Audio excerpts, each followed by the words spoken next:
rabo inay shacabka Soomaaliyeed maqlaan waxay tahay sida soo socda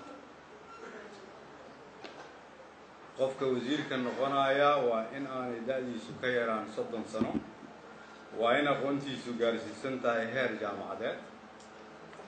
waa inuu Soomaali yahay aaminsan yahayna midnimada iyo madaxbannaanida ummadda Soomaaliyeed waa inuu aqoon iyo khibrad u leeyahay maamulka iyo maareynta ku aadan shaqada uu dalbanayo waa inuu ku sifoobay dhaqan anshax iyo asluub wanaag laguna yaqaan karti iyo hufnaan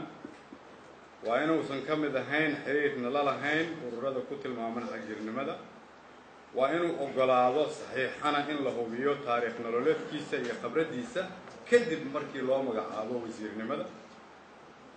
waa inuu la jaan qaadi karo kana turjumi karo isbeddelka ku yimaada rabitaanka shacabka waa inuu diyaar u yahay kana go'an tahay ku dhaqanka iyo muujinta dawlad wanaag isla xisaabtan daahfurnaanta iyo la dagaalanka musuqmaasuqa waa inuu ogolaadaa ama ay ogolaataa inuu buuxiyo shax la xiriirta caddaynta hantidiisa guurtada iyo midda ma guurtada ah kadib marka loo magacaabo xilka taasoo laga bilaabi doono ra'iisul wasaaraha jamhuuriyadda iyo madaxweynaha si loo ogaado xoolaha aan leenahay maantay iyo haddii loo baahdo mustaqbalka markaan xilka ka tagno taasina waxay tahay qof waliba oo ka mid ah golaha wasiirada waxaa laga rabi doonaa shax noocaas waxaa kaloo lagu soo dhaweyn doonaa haddii ilaahay yiraahdo qof walba oo xukuumadda ka mid noqda inuu ku shaqayn doono barnaamij cusub oo la bilaabay ka shaqayntiisa waa barnaamijka xukuumadda waxaa kaloo laga saxiixi doonaa qoraal ku wajahan mas'uuliyadda iyo waajibaadka wasaarad walba waxaa kaloo saxiixi doonaa wasiirka ama wasiiraddu waajibaadka qarinta xogta iyo sirta qaranka oo haddii ay caddaato in ay fashilantay ama ay bixiyaan sirta qaranka ay kalifi doonto inay ku waayaan shaqadooda waxaa laga soo saxiixi doonaa wax la yidhaahdo habraaca ansixinta sifada shaqo oo ah qaab cusub oo dalkan looga shaqayn doono dhaqan shaqeedka waxaa la eegi doonaa ay saxiixi doonaan nidaam isla xisaabtan shaqo oo cusub oo ah qaabkay u shaqeeyaan waxa laga raba inay fuliyaan bil walbana lagula xisaabtami doono qofkii fulin waayana loo sheegi doono inuu waajibkiisii ka soo bixi waayay